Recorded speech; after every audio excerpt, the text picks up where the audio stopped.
مرض الوفات میں لوگ بڑا شور کرتے ہیں ایک حدیث پر، حدیث کرتاس، معروف حدیث ہے، اس پر بڑے بڑے 3-4 گھنٹے تقریریں ہوتی ہے، خصوصاً اہل تشیع، کہ آپ صلی اللہ علیہ وسلم نے مرض الوفات میں کاغذ قلم دوات مانگا، مجھے کاغذ قلم دوات دو، اکتب لکم، میں تمہیں ایسی تحریر لکھ دوں کہ لن تضلوا بعدی، بعدہ، اس تحریر کے بعد تم کبھی گمراہ نہیں ہوگے۔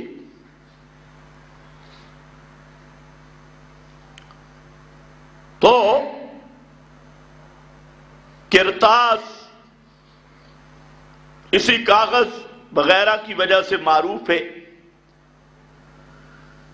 اب آگے وہ صحیح بیان نہیں کرتے کیونکہ حضرت عمر سے دشمنی ہے،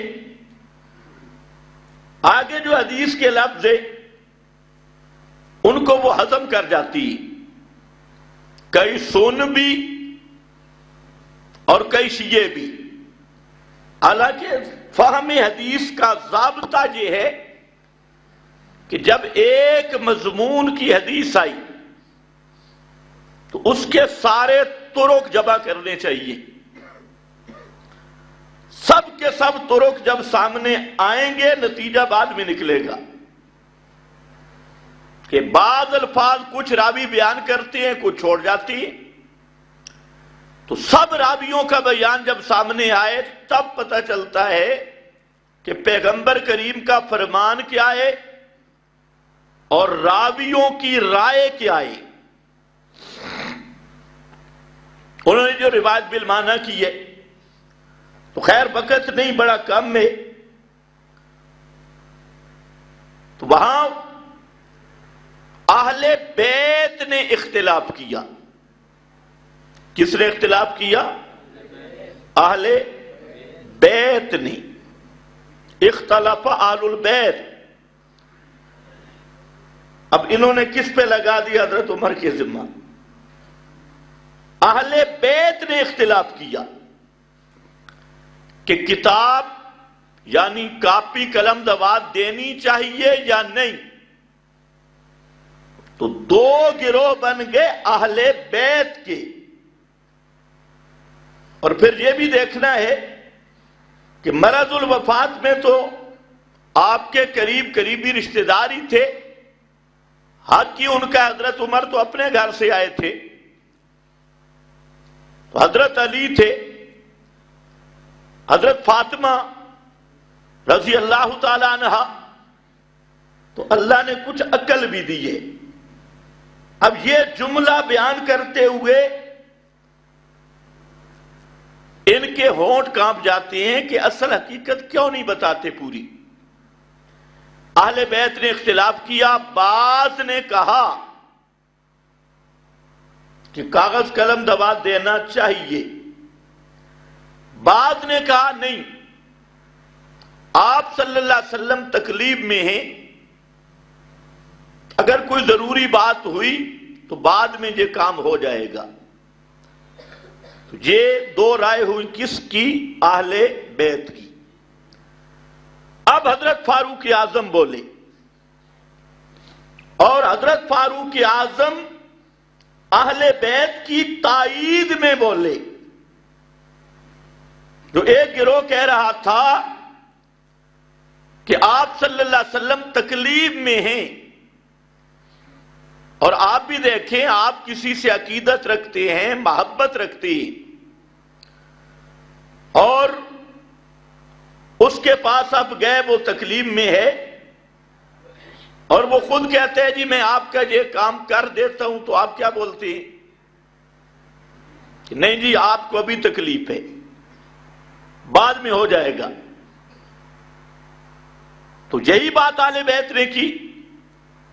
فاروق اعظم رضی اللہ تعالی عنہ نے صرف یہ جرم کیا کہ اہل بیت کی تائید کر دی اور ساتھ منشا رسالت کو بھی سمجھ گئے کہ آپ صلی اللہ علیہ وسلم کیا کہنا چاہتی.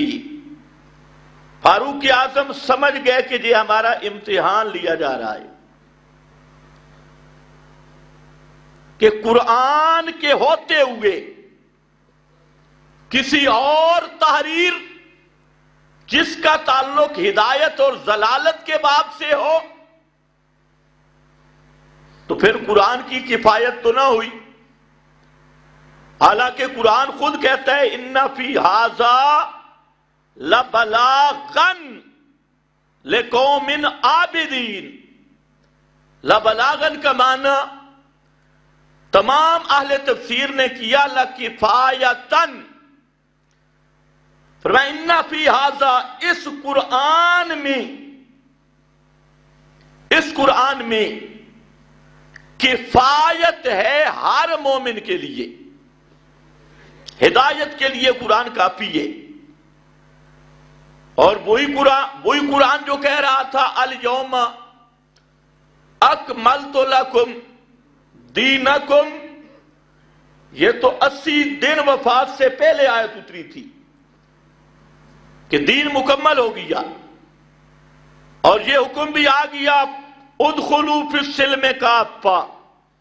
ادھر الیوم اکملت لکم دینکم میں دین مکمل، ادھر حکم ہے ایمان والو پورے کے پورے دین میں داخل ہو جاؤ. تمہارا کام یہ ادھر دین مکمل، ادھر تم مکمل اسلام میں آؤ، پورے اسلام میں آؤ.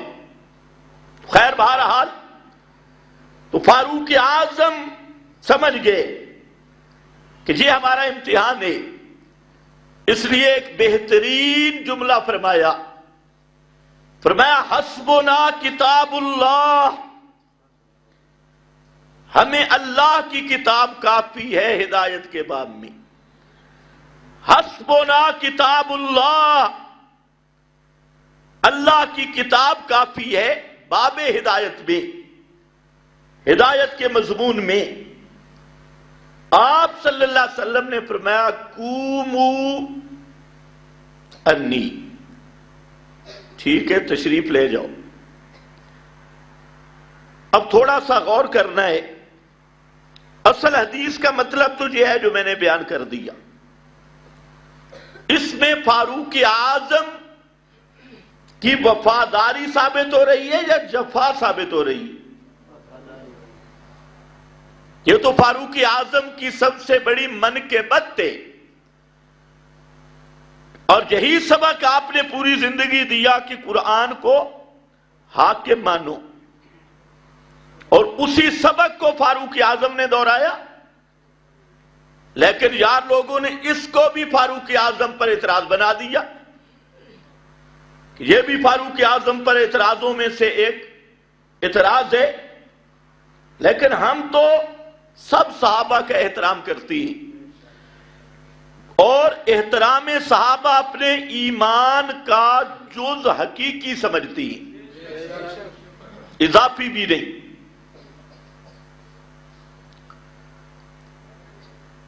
لیکن سوال یہ ہے کہ جس طرح آج دشمنان صحابہ پہ وار کیے جا رہے ہیں، اگر انہی کی منطق استعمال کی جائے، انہی کی منطق، تو پھر کسی کے پلے میں کچھ بھی نہیں بچے گا. اور کبھی کبھی الزامن، تحقیقاً نہیں، الزامن، کیونکہ ہم جانتے ہیں کہ خطیبوں کو اللہ ہدایت دے، انہوں نے ہماری قوم کا بیڑا غرق کر دیا ہے. خدا کی قسم پوری جماعت کا ستیہ ناش کیا ہے ان رینٹ کے خطیبوں نے. پتہ نہیں جی عوام کو کدھر لے جا رہی ہے، کدھر لے جا رہے ہیں اور یہ کرنا کیا چاہتی. حیرانگی کی بات ہے. علمی بات کریں گے بھی نہیں، پتہ بھی نہیں، سغرے کبرے ملائیں گے اور جملے کسیں گے۔ اب جو لوگ سمجھتے ہیں جو خطیب بیان کر رہے ہیں یہ دین ہے، حالانکہ یہ نری اکثر 90% نری بے دینی ہے، اس کا دین کی حقیقت کے ساتھ کوئی تعلق نہیں۔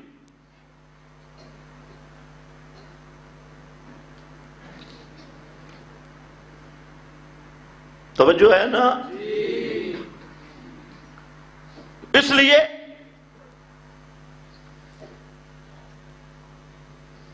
اب ان کا ایک انداز ہے، اب اسی واقعہ کو دیکھو تو میں کہتا ہوں اگر کوئی غلیظ ذہن رکھنے والا ہو،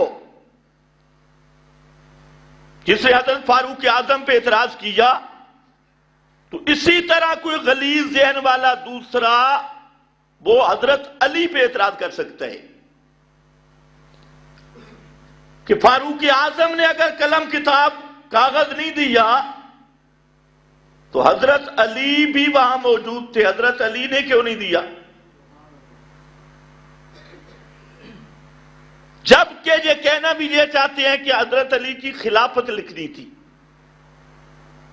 اور جو کہتے ہیں کتاب کاغذ نہیں دیا، قلم کاغذ دبات، تو اگر آپ علی کی خلافت لکھنا چاہتے تھے تو میں نے کہا کبھی سوچ ملنگا، اس سے مطلب یہ ہوا کہ آج تک جو تم لوگوں کے سامنے جھوٹ بولتا رہا کہ غدیر خم پر خلافت علی کا اعلان ہوا تھا، وہ جھوٹ تھا، اس لیے ابھی وہ کاغذ مانگا جا رہا ہے۔ اللہ کرے تمہیں بھی سمجھ آئے۔ تو ہر جگہ پہ وہ ناچتا ہے غدیر خم پر، من کن تو مولا، اس پہ ڈانس کر رہا ہے، لیکن یہ کاغذ قلم دبات پہ تو کہتے ہیں اس لیے کاغذ نہیں ملا کہ حضرت علی کی خلافت لکھنی تھی، تو اس کا مطلب ہے پھر لکھی تو نہیں گئی نا، رہ گئی۔ تو اتنی بات تو سمجھ آ گئی، اس سے پہلے کہیں بھی اعلان نہیں ہوا تھا، اگر اعلان ہو جاتا تو اس تحریر کی کوئی ضرورت نہیں تھی۔ پھر سوال یہ ہے کہ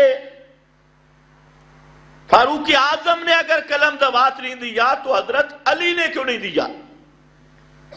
حضرت فاطمہ نے کیوں نہیں دیا؟ حضرت عباس موجود تھے آپ کے چچا، انہوں نے کاغذ قلم دبات کیوں نہیں دیا؟ ابن عباس موجود تھے، فضل ابن عباس موجود تھے، انہوں نے وہ کاغذ قلم دبات کیوں نہیں دیا؟ تو اگر فاروق اعظم پہ اعتراض کرے گا گندی ذہنیت کے ساتھ تو یہ اعتراض تم پہ الٹا ہو جائے گا، اور اس سے نہ حضرت علی بچیں گے، نہ حضرت فاطمہ، نہ ابن عباس، نہ حضرت عباس۔ بلکہ اس سے آگے سنو کہ یہ جو کرتاس کا معاملہ تھا یہ اللہ کا حکم تھا یا پیغمبر کا اجتہاد تھا؟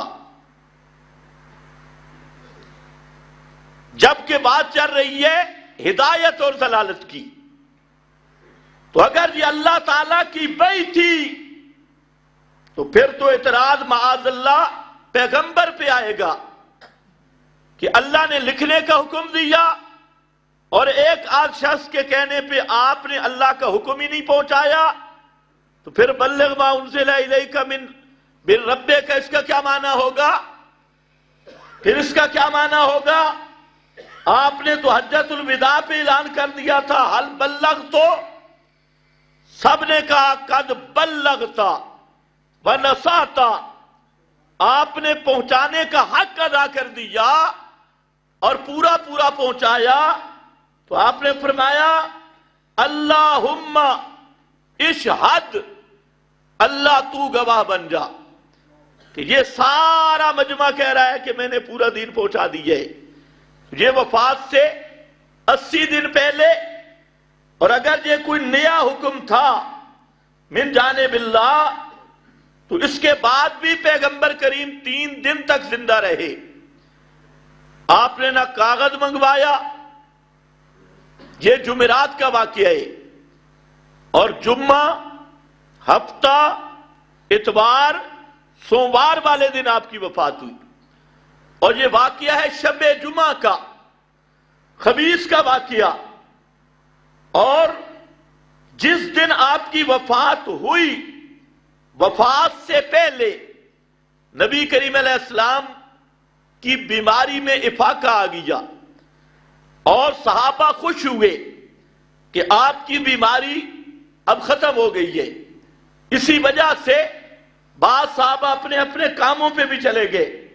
تو بہرحال جمعرات کا یہ واقعہ ہے۔ میرا سوال یہ ہے، کوئی ایرانی و نسل اس کا جواب لائے کہ اگر یہ اللہ کی طرف سے کوئی نیا حکم تھا جس کا تعلق تھا ضلالت اور ہدایت کے ساتھ، تو پھر پیغمبر کریم صلی اللہ علیہ وسلم نے سوموار تک وہ تحریر کسی اہل بیت کو کیوں نہیں لکھ کے دی؟